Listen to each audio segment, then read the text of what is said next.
Hello बच्चों, स्वागत है सबका आज के सेशन में। आज हम पढ़ने वाले हैं एक्सरसाइज 1.3 जो रियल नंबर्स की हमारी चल रही थी, जो टॉप मोस्ट क्वेश्चंस हम करते हैं हर बार। ठीक है, वही क्वेश्चंस मैं समझाने वाला हूँ। मोस्ट इंपोर्टेंट क्वेश्चंस होने वाले हैं आज के भी। ठीक है, आरडी शर्मा हमारी चल रही है। 1.2 हमने देखा था, इससे पहले 1.1 हमने नहीं देखा था, 1.12 को मिक्स करके देखा था। 1.3 आज के सेशन में पढ़ने वाले हैं, बहुत अच्छे से समझाने वाला हूं और यहां से बोर्ड एग्जाम में सवाल जरूर पूछ लिया जाता है। ठीक है, ध्यान से बस समझिएगा। ठीक है, बेसिक में पूछ लिया जाता है, स्टैंडर्ड में भी आ जाता है। पहला सवाल देखिए आपके सामने है, हम ज्यादा टाइम वेस्ट नहीं करेंगे। सबसे पहले तो शेयर सबसे कर दीजिए। ठीक है, जो भी क्लास 10th में बच्चे हैं सबसे शेयर कर दीजिए, चाहे वो सीबीएसई का हो चाहे वो आरबीएसई का हो। ठीक है, देखिए पहला सवाल आपके सामने है स्क्रीन पर। Express each of the following integers as a product of its prime factors. यानी हमें कुछ नंबर देगा और बोलेगा प्राइम फैक्टर्स में इसका कर दीजिए आप बदलाव। ठीक है, क्वेश्चन नंबर 1, इसमें मैं एक सवाल समझा देता हूं करना कैसे होता है, बाकी सारे आप लोग निकाल सकते हैं। ठीक है, 420 हमें दे रखा है। देखो 420 हमें वो नंबर गिवन है, इस नंबर को हमें क्या लिखना है, प्राइम फैक्टर्स में कन्वर्ट करना है। तो देखो कैसे करेंगे प्राइम फैक्टर्स में। प्राइम फैक्टर क्या होते हैं, प्राइम नंबर्स आपको पता होना चाहिए, 2, 3, 5, 7, 11, ये सारे क्या होते हैं, प्राइम नंबर्स का एक सेट होता है। प्राइम फैक्टर क्या होते हैं कि इस नंबर को प्राइम फैक्टर प्राइम नंबर से ही डिवाइड करके हमें लिखने हैं आंसर। तो मैं कर लेता हूं, देखो 420 है, सबसे पहले इनमें से 2 का ही भाग जाएगा क्योंकि यूनिट डिजिट जो है वो हमारी इवन है। तो ये हमारे पास आएगा 2 दूनी 4, 2 एकम 2 0, फिर से 2 का जाएगा क्योंकि फिर से 0 आ रहा है, 2 एकम 2 0, 2 पंचू 10, 5 आ गया। यूनिट डिजिट 5 आती है, आपको पता है 5 से डिवाइड होगा, यहाँ पर 5 कर दीजिए, 5 दूनी 10, 5 एकम 5। ये किससे डिवाइड होगा आपको पता है, 3 की टेबल में भी आता है, 7 की में भी आता है। ये हमारे हो गए प्राइम फैक्टर। इसको लिख कैसे देंगे, इसको लिख देंगे 2 मल्टीप्लाई 2 मल्टीप्लाई 3 मल्टीप्लाई 5 मल्टीप्लाई 7। ये हमारा आंसर है।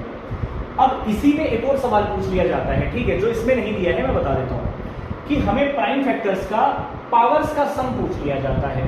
तो पावर का सम कैसे निकालूंगा, देखो ये हमारे प्राइम फैक्टर आए, 2 की पावर 2 है, 3 की पावर 1 है, 5 की पावर 1 है और 7 की पावर 1 है। तो सम ऑफ पावर्स का जो सम आएगा वो कितना आएगा, देखो 2 प्लस इसकी पावर 1 प्लस एक ये पावर 1 और एक ये पावर 1, टोटल कितना आ जाएगा, 5 आंसर आ जाएगा एमसीक्यू के हिसाब से। तो ये था पहला सवाल, बहुत आसान, बस प्राइम नंबर से आपको डिवाइड करते हुए रहना है और उसको ऐसे करके लिख देना है। अगर पावर्स का सम पूछे तो आप जोड़ दो, पावर देख के सेम नंबर्स की जो पावर है जोड़ दीजिए आप। ये पहला सवाल था इसमें। ठीक है, उम्मीद करूंगा समझ में आया होगा अच्छे से, और जिसको समझ में आ रहा हो कमेंट करके जरूर मुझे सूचित करेंगे। सभी लोग बता देना यार, है ना, सभी लोग बता देना, जो भी जिसके डाउट है, किसी की समस्या हो। अगला सवाल है, determine the prime factorization of each of the following positive integer. फिर से सवाल को चेंज कर दिया है, प्राइम फैक्टराइजेशन पूछा है फिर से। पहले सवाल में प्राइम फैक्टर पूछा था, तो ये सवाल भी आप कर सकते हो। धीरे धीरे डिवाइड करते जाइए, डिविजिबिलिटी रूल्स को ध्यान में रखते हुए। जिसको डिविजिबिलिटी रूल नहीं याद है कमेंट जरूर कर देना, वो भी मैं सिर्फ बता दूंगा सभी को। ठीक है, अब इसके इंपॉर्टेंट क्वेश्चन स्टार्ट होते हैं। ठीक है, क्वेश्चन नंबर 3 देखिए आप ध्यान से। Explain by 7 multiply 11 multiply 13 plus 13 and एक और नंबर दे रखा है, वो कंपोजिट है, ये आप एक्सप्लेन करिए क्यों कंपोजिट है। ठीक है, मैं लिख देता हूं 2 नंबर्स। एक बोल रहा है 7 गुना 11 गुना 13 प्लस 5, एक तो ये नंबर बोल रहा है, दूसरा बोल रहा है 7 6 5 4, ठीक है, 3 2 1 प्लस 5। देखो सवाल को ध्यान से समझना एक बार। ये सवाल बोल रहे हैं कि जो क्वेश्चन नंबर 3 है वो ये बोल रहा है कि ये वाला नंबर और ये वाला नंबर, जो भी इनका प्रोडक्ट और सारा आंसर आएगा वो कंपोजिट है। तो क्यों है ये हमें बताना है। अब आपको क्या पता होना चाहिए, कंपोजिट का सारे रूल्स पता होना चाहिए। कंपोजिट नंबर कौन से कहलाते हैं। सबसे पहले देखो 2 टाइप्स के नंबर होते हैं, मैं आपको बता देता हूं, सवाल हटा देते हैं। एक नंबर होता है प्राइम, ठीक है, और दूसरा नंबर होता है कंपोजिट। ध्यान से बस समझ लेना, आंसर खुद ही मिल जाएगा। प्राइम नंबर कौन सा होता है, ऐसे नंबर जिसके कितने फैक्टर होते हैं, 2 फैक्टर्स हो सकते हैं। ठीक है, उसको हम क्या बोल देते हैं, प्राइम नंबर्स। ठीक है, ऐसे नंबर जिनके क्या होते हैं, ग्रेटर देन 2 फैक्टर्स, यानी कि 2 से ज्यादा फैक्टर्स होते हैं। ठीक है, कितने फैक्टर होते हैं, 2 से ज्यादा। अब आप बोलोगे सर इसमें तो फैक्टर एक ही है, ये तो सिंपल सवाल दे रखा है, फैक्टर कहाँ है 2 से ज्यादा। देखो सबसे पहले इस सवाल को लेते हैं। पहले ये देखो कि इस सवाल में, ठीक है, ये हमें सवाल, हाँ चलो एक सेकेंड, थोड़ा सा हमने गलत लिख लिया इस सवाल को, ये 13 आएगा, ठीक है। अब सवाल को ध्यान से देखिए, टर्म्स आपको पता होगा मैथ्स में जो टर्म्स होते हैं वो कैसे होते हैं, जितने भी नंबर्स होते हैं, जितने भी चीजें होती हैं, अगर वो प्लस माइनस से जुड़ी हुई हैं तो वो क्या कहलाते हैं, टर्म्स कहलाते हैं।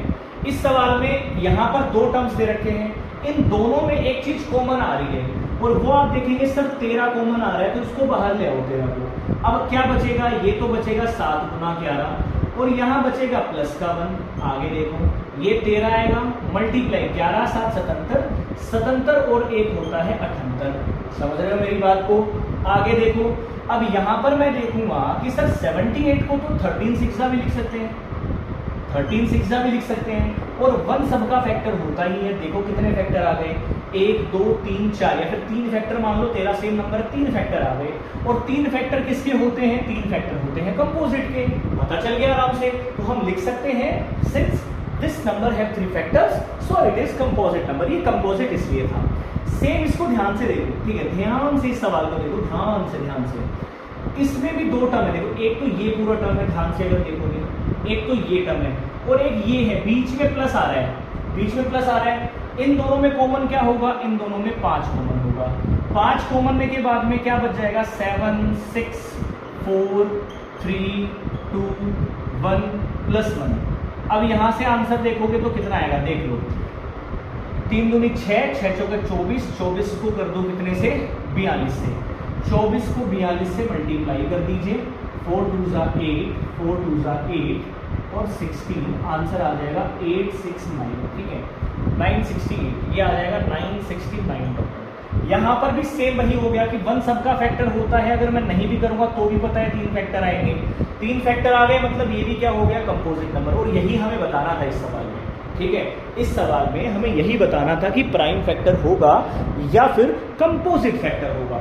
उम्मीद करूंगा ये सवाल बहुत अच्छे से समझ में आया होगा, नंबर्स का आपको ज्ञान होना बहुत जरूरी है, ठीक है। चलिए अगला सवाल देख लेते हैं हम इसी में। आगे हमें क्या दे रखा है, ध्यान से समझने का प्रयास करेंगे सभी प्यारे बच्चे, सभी प्यारे बच्चे ध्यान से देखेंगे अगला सवाल जो आज का हमारा होने वाला है। क्वेश्चन नंबर 4 देखिए, explain why 3 × 5 × 7 + 7 is a composite number. Question आपके सामने है, आई थिंक अब ये सवाल आप बहुत अच्छे से कर पाओगे। जो कॉमन नंबर होता है उसको बाहर निकालो, देन आप फैक्टर निकाल लीजिए।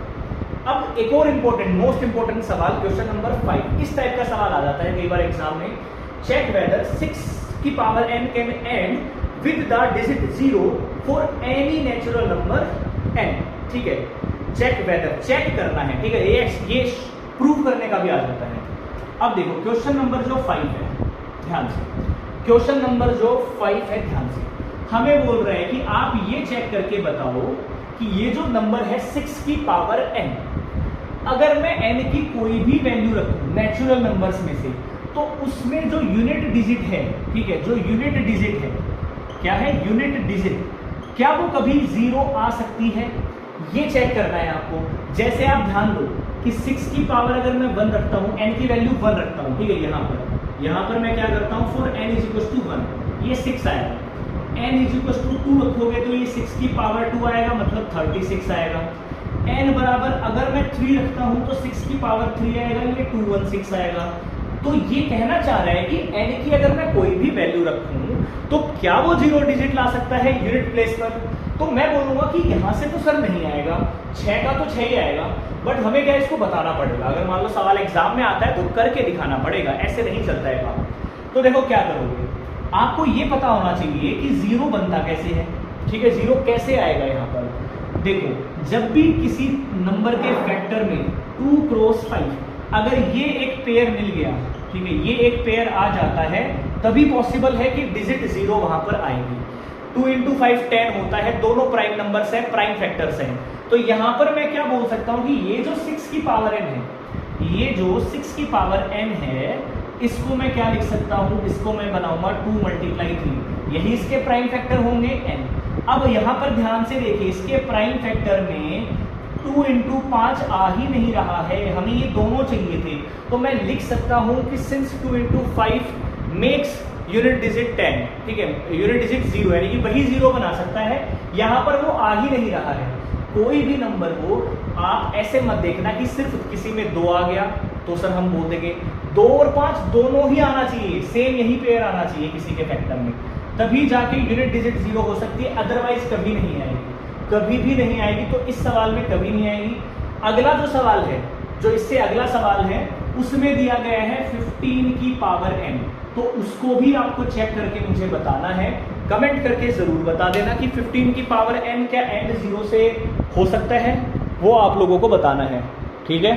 अगला जो सवाल है वो 15 की पावर n, देखो अगला सवाल देखिए, क्वेश्चन नंबर 7 आपके लिए ज्यादा जरूरी नहीं है, प्राइम फैक्टर बताना है। क्वेश्चन नंबर 8 है ट्रू फॉल्स, ध्यान से देखिएगा। पहला सवाल इसमें है 2 × 3 × 5 × 7 + 7 इज ए कंपोजिट नंबर। अब देखो जब भी ऐसा सवाल आए ना, बार बार निकालने की जरूरत नहीं है, यानी कि 2 टर्म्स आ जाए और दोनों में कुछ भी अगर एक नंबर कॉमन आ रहा है, इसका मतलब वो कंपोजिट है, हमने देखा है वो सवाल, यानी कि ये ट्रू हो जाएगा। अगला देखो, अगला सवाल 2 × 3 × 5 × 7 +1 आ गया यहाँ पर। अब इसके चांसेस नहीं है, मतलब ऐसा हो सकता है कि ये ना हो। इस सवाल को हम देख लेते हैं, ध्यान से समझिएगा, सवाल को देखना है, इसमें कुछ सेम आ रहा है नहीं आ रहा है ये भी देखना है आपको। अगर सेम आ रहा है तो उस हिसाब से करेंगे, सेम नहीं आ रहा है तो हम उस हिसाब से करेंगे इस सवाल को। क्वेश्चन नंबर 8 में सेकंड, क्वेश्चन नंबर 8 में सेकंड दे रखा है, क्वेश्चन नंबर 8 में सेकंड, ध्यान से सवाल को देखिएगा क्या हमारे पास सवाल है। 2 × में 3 × में 5 × में 7 + 1, ये सवाल हमें। सबसे पहले हम क्या देखेंगे कि इसमें भी कितने टर्म्स आ रहे हैं, 2 ही टर्म्स आ रहे हैं, प्लस बीच में यहाँ पर आ रहा है, लेकिन सेम नहीं आ रहा, तो मैं क्या करूँगा, इसको पहले ही मल्टीप्लाई करूँगा। 2 × 3 = 6, 6 × 5 = 30, और 30 को 7 से करेंगे तो 210 आएगा, +1, ये कितना आ जाएगा 211। अब इसके फैक्टर निकाल कर देखने हैं, अगर 2 से ज़्यादा फैक्टर आ गए तब तो कंपोजिट हो गया। अब इसको मैं डिवाइड करने की कोशिश करता हूँ, 2 से नहीं होगा, और 3 से नहीं होगा, 5 से नहीं होगा, 7 से नहीं होगा, 11 से नहीं होगा, 13 से,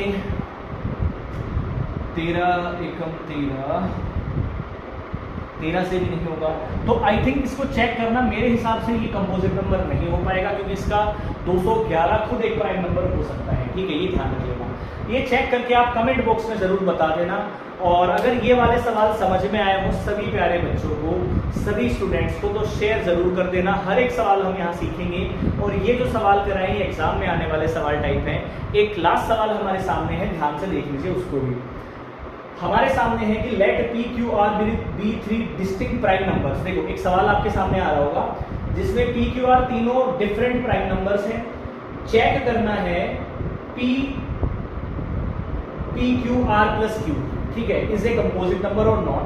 further give an example of 3 distinct prime numbers such that. अच्छा ठीक है, तो सिंपल सी बात है, आपको जब भी ऐसा सवाल दिखाई देता है ना एग्जाम में, सवाल आपके सामने, ध्यान से समझो, बस आप कॉन्सेप्ट को समझिए, आपके सवाल समझ में आ जाएगा। जब भी आपके पास किसी एक्सप्रेशन में 2 टर्म्स आ रहे हैं और दोनों में से अगर कुछ कॉमन आ रहा है तो कंपोजिट है, आपको सोचना नहीं होता है वहां पे, उसको आपको कंपोजिट करना है।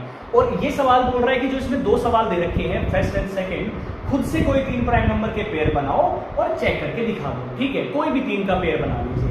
तो आई होप ये वाला जो एक्सरसाइज है इसमें प्राइम की और कंपोजिट की बात करी गई है, आपको अच्छे से समझ में आया होगा। ये वाली चीजें एग्जाम में आती है, खुद से प्रैक्टिस जरूर करना है। कोई भी डाउट होता है कमेंट करके आप बता सकते हैं।